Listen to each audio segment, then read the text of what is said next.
Hola, estás viendo un vídeo correspondiente al diseño de tanques de almacenamiento.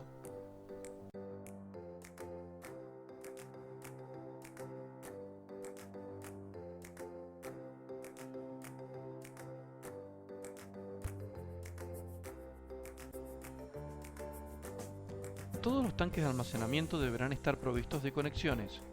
Dependiendo del fluido a almacenar, de las facilidades de producción y de la configuración de las líneas de la planta, variarán las dimensiones y el número de estas. Algunas de las conexiones principales que encontramos en tanques de almacenamiento son entrada de producto, salida de producto, conexiones de sobrellenado, conexiones de venteo, conexiones para calentamiento o enfriamiento del tanque, conexiones auxiliares y conexiones para nivel. Dado que los tanques de almacenamiento solo están sometidos a presión atmosférica y a la columna del líquido del tanque, es decir, a presiones muy bajas, las conexiones no se calculan, se seleccionan. Las dimensiones mínimas de conexiones se recogen en distintas tablas del código, principalmente para simplificar el diseño y uniformar el tanque, simplificando el acopio significativamente. Existen distintas configuraciones posibles para las conexiones de tanques de almacenamiento, abarcando los requerimientos de los servicios y condiciones de diseño. De todas las alternativas posibles, las conexiones ensambladas con chapas de refuerzo representan la configuración más utilizada. Los componentes principales de una conexión son brida, el cuello y el refuerzo. Existen distintos tipos de bridas, cuellos y refuerzos. Cada elemento será diseñado dependiendo de los requerimientos y el servicio del equipo. Existen distintos tipos de bridas estándar que pueden ser encontradas mundialmente. Para facilitar la funcionalidad e intercambiabilidad, las bridas se diseñan con medidas estandarizadas. No todas las bridas de distintos estándares son intercambiables. Las bridas estándar a ser usadas en la fabricación de tanques de almacenamiento de acuerdo al estándar API 650 serán del tipo ANSI-ASME. Algunas de las bridas mayormente usadas en la fabricación de recipientes sometidos a presión son las bridas con cuello o welding neck, con soldadura a tope con la tubería. Es la mejor brida en cuanto a la resistencia mecánica, usada para industrias con estándares de seguridad elevados. Las bridas deslizantes o slip-on.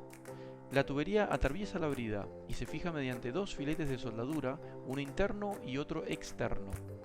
Este tipo de brida es menos costoso que el anterior y no se usa para presiones elevadas. Tenemos la brida para enchufe o socket weld, normalmente usada para diámetros pequeños, 1,5 pulgadas de diámetro nominal y más pequeñas. Luego tenemos la brida loca o lap joint, que tiene un collarín que se suelda a la tubería a tope. Los agujeros no necesitan ser alineados antes de realizar la soldadura, lo cual simplifica su instalación. Por otro lado tenemos las bridas roscadas o threaded, muy útiles cuando la soldadura debe ser evitada, por ejemplo en procesos donde existen gases inflamables. O las bridas ciegas, que son usadas para tapar bocas de hombre, bocas de inspección o conexiones de reserva, etc.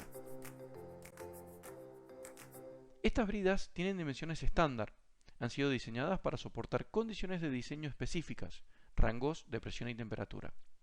Es por ello que no son calculadas, sino que son seleccionadas.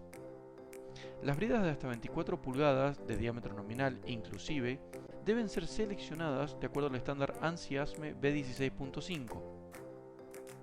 Para seleccionar una brida de acuerdo a este estándar, el primer paso es encontrar la tabla adecuada para el material requerido de la brida. Luego, se debe escoger una clase de presión o rating, según los rangos de presión y temperatura correspondientes a cada material. Los cuellos de conexiones pueden adoptar distintas configuraciones dependiendo de la presión, fluido, temperatura, tamaño y requerimientos del cliente. Por lo general, los cuellos de las conexiones pueden ser fabricados de tubería comercial. Esta es la opción preferida, Se usa siempre que las tuberías comerciales estén disponibles, normalmente hasta 12 a 16 pulgadas de diámetro nominal. O pueden ser fabricadas de chapa. Se usa cuando los tubos no están disponibles, normalmente 16 pulgadas de diámetro nominal y mayores. Como se ha mencionado anteriormente, dado que los tanques de almacenamiento solo están sometidos a la columna del líquido del tanque, las conexiones no se calculan, se seleccionan. Aunque es poco frecuente, existen casos en los que se requiere una comprobación manual. Para calcular el cuello en lugar de seleccionarlo, se debe tener en cuenta lo siguiente: la columna de líquido, la resistencia mecánica que debe tener estas conexiones y las cargas en las conexiones debido al análisis de flexibilidad. Los espesores de los cuellos de las conexiones deberán ser determinados en base a la tabla 5.6 del código, que se muestra en la figura. Todo el proceso se reduce a la selección del espesor para un diámetro determinado. Como regla general, las únicas conexiones que requieren refuerzos son las que se colocan en la pared del tanque, es decir, las conexiones de proceso. Aún así, por seguridad, en algunos casos también se colocan refuerzos en las conexiones del techo. Igual que para el caso del cuello, el código proporciona tablas donde se indican las dimensiones de refuerzos para los diferentes diámetros de conexiones. No obstante, cuando los diámetros son distintos a los indicados en la mencionada tabla, se pueden realizar cálculos puntuales de acuerdo a los requerimientos del estándar. Los refuerzos a ser utilizados en tanques de almacenamiento pueden ser con forma de diamante o con forma circular. Las características mecánicas de estos refuerzos es idéntica. La diferencia radica en el método constructivo de los refuerzos. Las dimensiones de los refuerzos las encontramos en la tabla 5.6 del código que se muestra en la figura. Las conexiones menores de 2 pulgadas de diámetro nominal no requieren refuerzos. A continuación, veremos los requerimientos principales para conexiones de tanques.